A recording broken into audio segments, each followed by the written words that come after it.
Hello, good afternoon. This is Shelley Costello. I am President and CEO of Creative Web Concepts USA.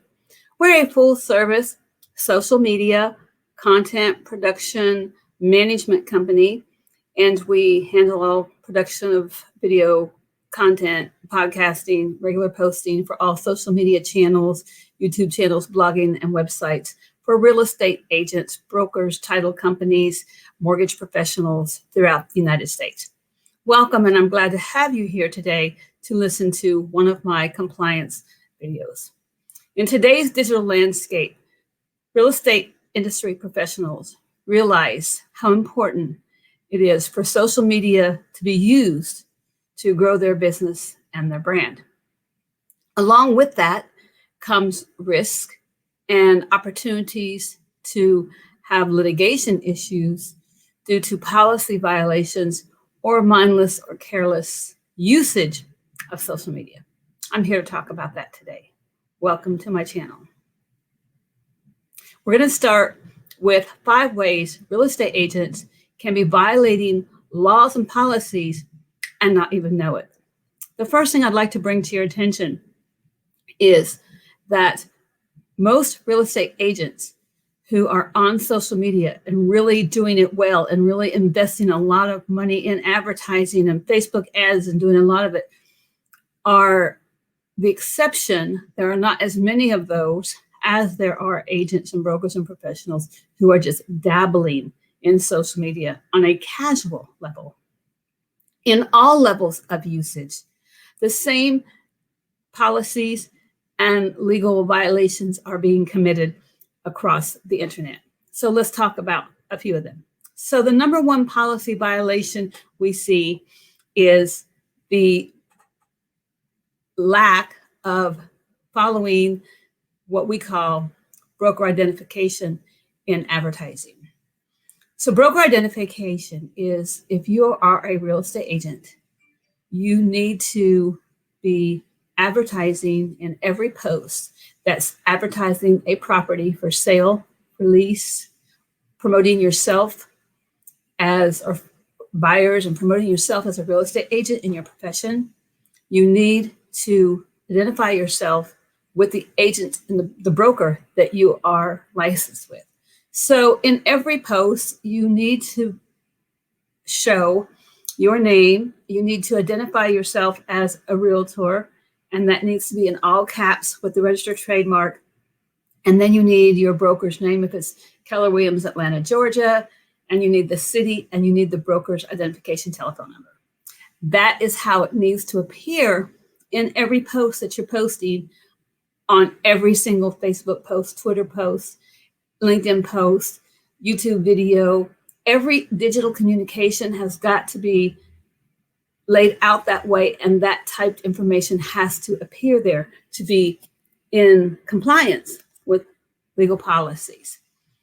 There are many states that are cracking down on broker identification not being used in social media. I can tell you now, I just spoke at an event the other day and showed a screenshot of a RE/MAX brokerage in the state of California who sent out an email, and I actually showed the notice that the broker's name, phone number, and identification had to be more prominent than that of the associate when advertising, where they were fining agents $2,500 per day when they are not in compliance. The next example I showed was another agent from another large brokerage, number one brokerage across the world. And that is a competitor in their local area took a screenshot of their Facebook page, I guess out of jealousy and competition, and sent it into the broker and the National Association of Realtors, and they were fined $500 for being in violation of broker identity. That means that there are consequences for not adhering to that policy, and that violation can come with hefty fines, and repeat violations can cause you to eventually lose your license. So we need to make sure that we understand what broker identification is. So let me repeat that if you are advertising a home or piece of property for lease, for sale, and you have a description of the property, remember you must include your name, comma, identify yourself as an associate, realtor, broker, owner, whatever your title there is. If you use the word realtor, it does need to appear next to your name. It needs to appear in all capital letters, and it needs to accompany the registered trademark sign next to it. And then you need a comma, and then you need the brokerage you are with, and then the city where that brokerage is, and the broker's telephone number. That legally needs to appear on every single post, on every single social media platform that you're engaging in advertising yourself for business. If you, of course, if you have flyers made or digital pictures and you have a house on a digital image, and you need to have that type put on that digital picture at the bottom with your logos. If you are branding yourself as an independent agent, but you're with a large brokerage and you have your own logo, here's a second way that you're violating policies.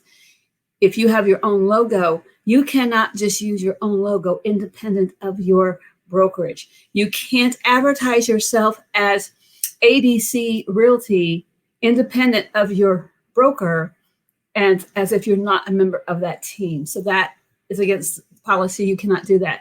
When you have your own logo and you put it anywhere, you must accompany your logo with your broker's logo. Example, if you have your own Bob Smith Realtor and you're with a Keller Williams brokerage, you need to accompany your logo with the Keller Williams logo. And once you have that logo present, you must, if you're advertising any property for sale, you must have the Equal Housing Opportunity logo, the little house for the Fair Housing Act. So you must have that logo as well. You would not believe how many agents across the internet never use broker identification. They just put up posts. And so that's risky. Number 3, let me explain that when you are using sites that automatically put up your listings, I can name several of them. You know them. Some of them may be provided by your own broker that they use, but they just automatically auto post a listing for you. And it might say, call us if you know anyone interested in this house. And that populates a picture with a website under it. There's no text in there. There's no broker identification. There's nothing in those posts because they're posted by a remote auto posting platform that's digital auto. And there's no room for anyone to put that information in there. If you're using an automated system like that with your brokerage, you need to ask them, where is the default setting that you can go in and alter the text that auto system is producing out and put that in as a standard default text. So every time they send out that automatic listing of the properties, that comes out with it as text. Because there you have an automatic system violating the law for you on your behalf. And you don't even know that's happening. And that system or that automatic posting platform is posting for you for your listings. The next thing you need to be aware of is if you are working with a mortgage professional or if you're working with a lender, a title company, and you refer business to each other, you have to understand, or someone doing your social media for you has to understand how you work in collaboration with those professionals with your real estate business. So if you have a lender, a preferred lender you like, you have a preferred title provider that you like in the vendor space, and you are all sharing your listings, or let's say you ask your title provider to share, hey, I come to you with my contract, share my listings when you see them, and they're sharing your listings. Or you're working with your mortgage professional and they're sharing listings, or you're advertising for them and you're saying the best lender, if you need a home loan, contact this lender, vice versa. And you don't have any idea, or you do not know what relationship, as far as a paid relationship, those people are using together, is a Section 8 RESPA violation. So RESPA does count.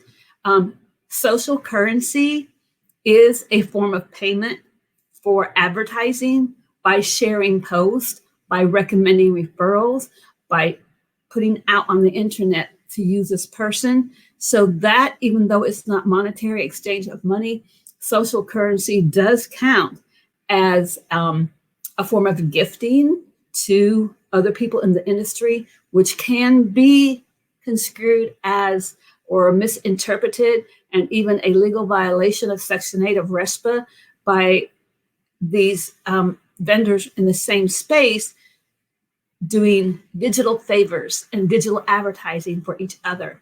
So the RESPA law is clear how they can do that and who pays for what and how they have to do that.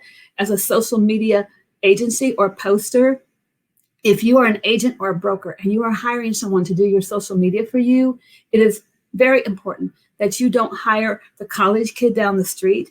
You don't hire the ABC agency that just started up or some other service that is cheap just because they're cheap, and hire someone to begin your digital presence out there without knowing the real estate industry. I say that because I've been in the real estate marketing industry and legal industry for over 17 years. And that's why I share that with you, and why my business, social media just for the real estate mortgage industry, is very compliant driven. We want all of our agents to always be in compliance, and we do their digital advertising in 100% full compliance. So it's very important that agents, mortgage brokers, mortgage professionals, title companies, and everyone in this space understand that there are risks along with social media when you don't have someone knowledgeable doing it. Another thing I see, and this is really important that you understand, real estate agents, if you have someone non-experienced that is doing your social media for you, is property descriptions.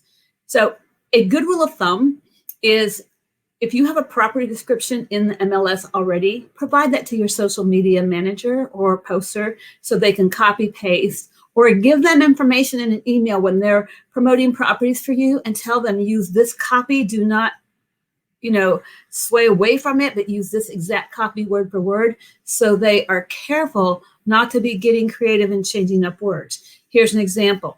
If there's a nice home, you don't want your social media person taking it upon themselves to use language that could be in violation of the Fair Housing Act. Putting things out like great starter home for small family, or great home for your large growing family, great neighborhood if you want peace and quiet and serene living. You want to be careful, descriptive terms that your social media person may not know. It may not be a large family. You don't want to just cater that listing to large families. Maybe a small family would want that home, or a multi-generational family. So we don't want to be targeting using words that could discriminate somebody else. You don't want to use language, that just could borderline discrimination. So we want to be very careful that your social media manager has access to the MLS description, and they should always be taught copy, paste, post, copy, paste, post. They never are at liberty to change copy and write things that could be, misinterpreted as like a great neighborhood for those who want peace and quiet. You want to be careful in saying things about certain neighborhoods and who should live in those neighborhoods, and what kind of demographics of people should look in those neighborhoods. And you should not be advertising that home, gearing your advertising towards certain demographics of people in certain neighborhoods. So it's really important that the person you hire to do your social media has a clear understanding, of the real estate industry and some of the legal issues that come along with the benefit and the great resources and all that you get from using social media. They should understand the risk involved. Number two, you should carefully seek out who you have doing your social media. And you should be careful not to let just anyone do it. And you should make sure you never sign up and let an auto poster, robot, all the systems that you schedule through third-party APIs, is what they call them, where you go in like a company where you schedule all your services in there and they just auto post them. You should not use those systems for two reasons. Even if you do get to put the information in there and you get to type everything in there and you are just using it for scheduling, third-party API posters like that do have a way of reducing your organic reach and invisibility in the news feed. You just want to be very careful using those types of systems. It's better that everything is organically, natively hand posted when using social media. Also, if you're in the mortgage professional industry, I just want to clarify this, even the real estate industry, title industry. And for years and years, the law has been that you have to retain all of your records for 2 years, and everyone's had all the files in storage. Yeah, the files in storage has been here for 2 years. So you're always keeping backups of files. Well, we don't do that anymore in the digital age, right? Most of you, you do have your files, but we are an electronic age. So let me share this with you. As far as, Regulation N and the MAP rules and all those rules with the CFCB of keeping your digital records. Remember, nowadays, a record is not a piece of paper with a handwritten note on it or handwritten communication, mailed letters, contracts, everything signed, although those are. Today, the definition of a communication that has to be archived or kept are digital. Do you know that lawyers and attorneys are finding more evidence for litigation on digital landscapes and digital platforms than they are on paper? So if you are retaining your records, I would ask you how many of you in the mortgage industry or legal industry actually have an encrypted, time-stamped court legal backup archive of every piece of digital communication that goes out on your behalf representing your company. So I'm talking about a tweet, a 140-word tweet, character tweet is a communication. If you've got hundreds of tweets going out at a time, do you know what, if I were to ask you in litigation 2 years ago on a Friday afternoon at 1 o'clock, do you know what went out on Twitter on your account? Can you produce that for litigation? Can you produce it in a form that's provable, time-stamped, court-approved type of archiving system? If you can't, you're violating a law, you're violating big time policies and laws. So yes, we do that for our clients. We have a 256-bit encrypted backup system where we back up, time, date, and stamp legally every bit of content that we put out for our real estate agents, brokers, lenders, mortgage professionals, loan officers, banks with multi-branches, title companies. We have that. So if anybody were to come to us and say, as your agent, if you look at the law correctly, it actually says your advertising or agents have to do that. That actually puts people like my company in the hot seat. If we are representing you and doing that for you, that we need to be mindful and we need to be able to track what we're putting out for you. You need to be concerned. You need to, yes, lay your head down at night and wonder if you ever had to produce what was on your social media content. Could you? And the next thing is, are you even concerned at any time that the person doing your social media has even a little bit of lack of knowledge in a certain detailed area that could get you in trouble?